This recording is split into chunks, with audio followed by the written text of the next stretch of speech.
Matthieu chapitre 14, les versets 20 à 30. Matthieu 14. Les versets 20 à 30. Yes. Je lis la parole au nom de Jésus. Amen. Tous mangèrent et firent rassasiés. Tous mangèrent et furent rassasiés. Yes. Et l'on emporta 12 paniers. Et l'on apporta 12 paniers. Ceux qui avaient mangé étaient environ 5000 hommes. Ceux qui avaient mangé étaient environ 5000 hommes. Sans les femmes et les enfants. Sans les femmes et les enfants. 22.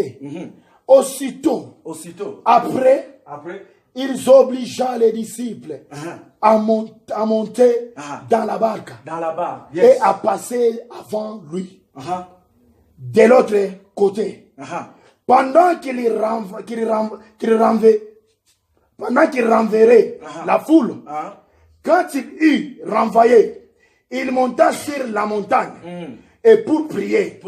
À l'écart, et comme le soir était venu, il était là seul.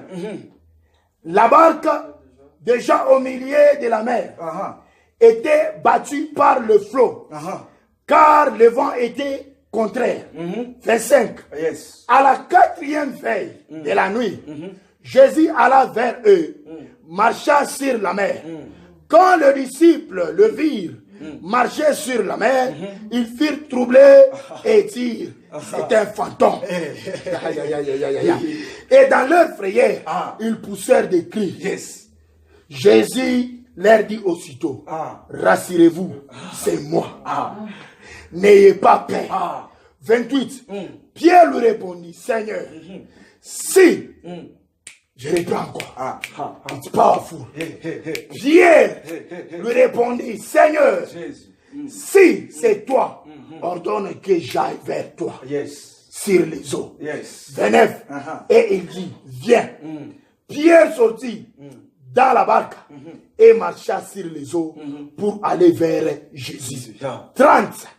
Mais, voyant que le vent était fort, il y perd.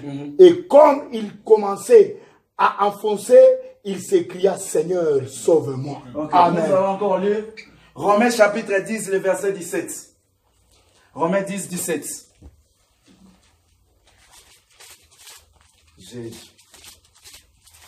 Romains 10, 17. Romains 10, 17, je lis la parole au nom de Jésus. Amen. La Bible nous dit ceci. Ainsi, la foi vient de ce qu'on entend.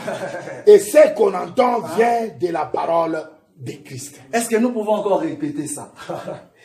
Ainsi, la foi vient de ce qu'on entend.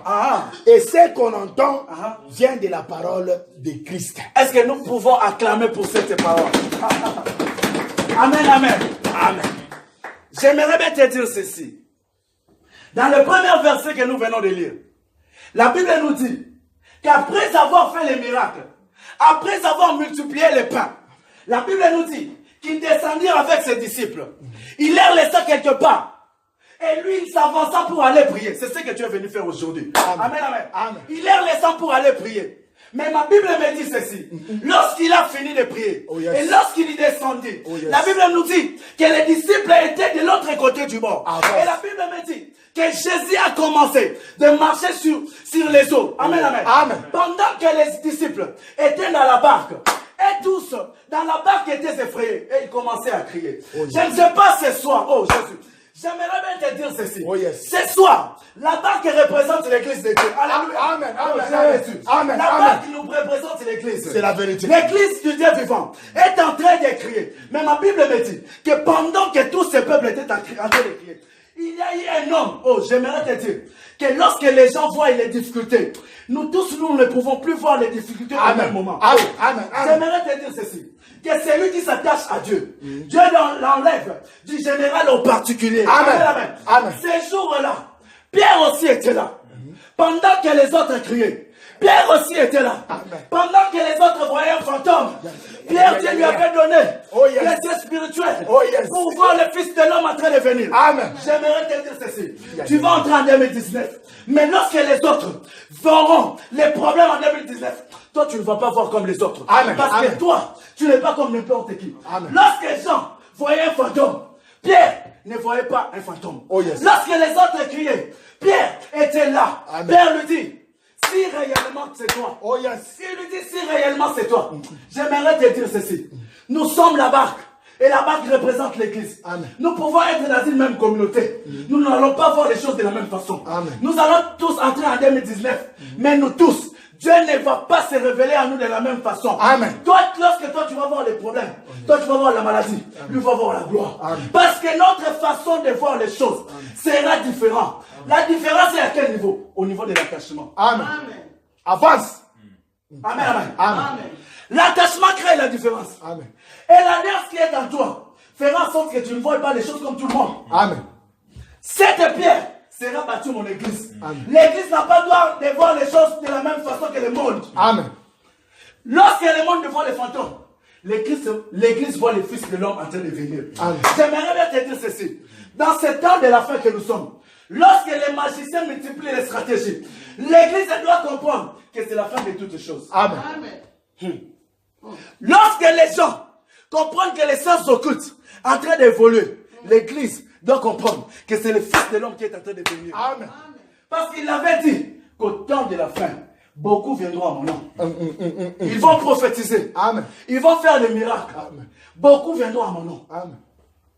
L'église actuelle, son problème, c'est au niveau de voir. Ton vrai problème, c'est au niveau de voir. Je ne sais pas ce soir. Tu es venu enseigner. Qu'est-ce que tu veux enseigner? Parce qu'enseigner, nous sommes dans la barque. Enseigner, nous tous, nous voulons traverser de l'autre côté du bord.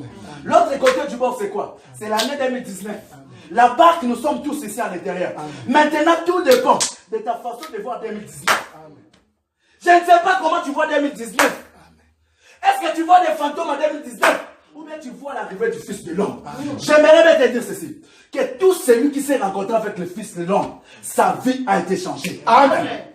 Lorsque tu te rencontres avec lui, ta vie ne restera plus le même.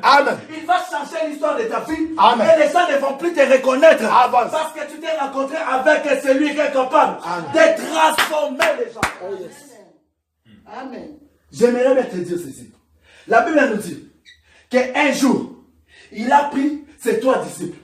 Je bénis Dieu parce que Pierre a toujours été sélectionné. J'aimerais bien te dire ceci. Nous pouvons tous faire l'entraînement. Mais il y a un temps où l'entraîneur a toujours droit de sélectionner. Amen. Donc nous pouvons tous dormir. Mais il y a un Dieu qui sélectionne les gens qui vont se réveiller demain matin. Pierre a été sélectionné. Il lui dit, viens avec moi.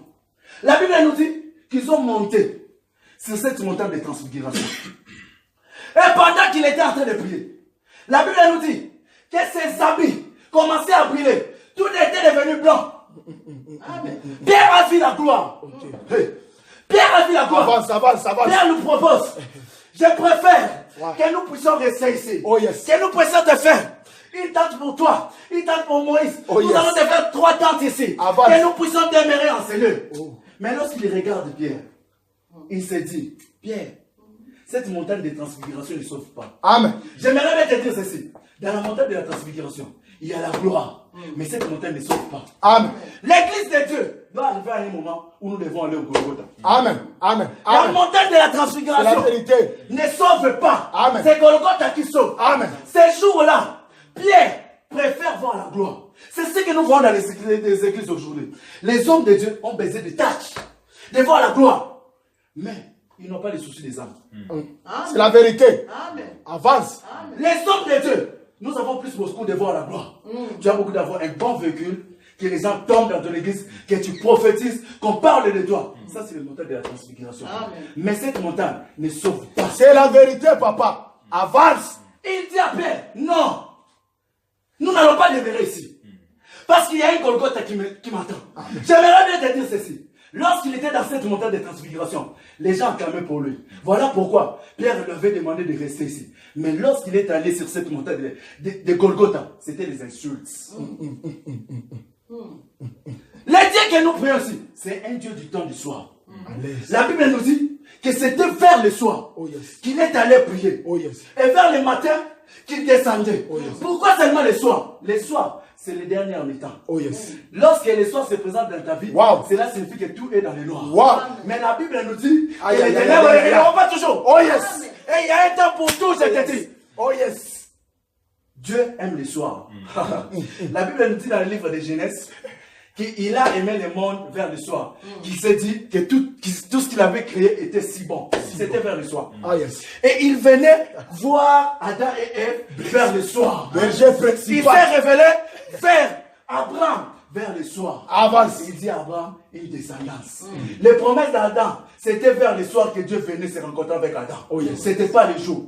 Pourquoi le soir? Parce que le soir, c'est lorsque tu es humilié et que tu te dis, c'est fini pour moi. Parce que c'est déjà le soir, la journée, je n'ai rien trouvé. Il se rencontre avec Pierre. Pierre lui dit, toute la journée, j'ai péché sans trouver. Mais sinon à quoi? Sinon à ta parole. La foi vient de quoi? De ce qu'on entend. De ce qu'on entend. Et ce qu'on entend vient de quoi? De la parole de Dieu. Est-ce que quelqu'un peut acclamer pour cette parole? Est-ce que quelqu'un peut acclamer pour cette parole? Oh, la parole. La parole de Dieu a la capacité de créer des choses. Amen. Autant du soir.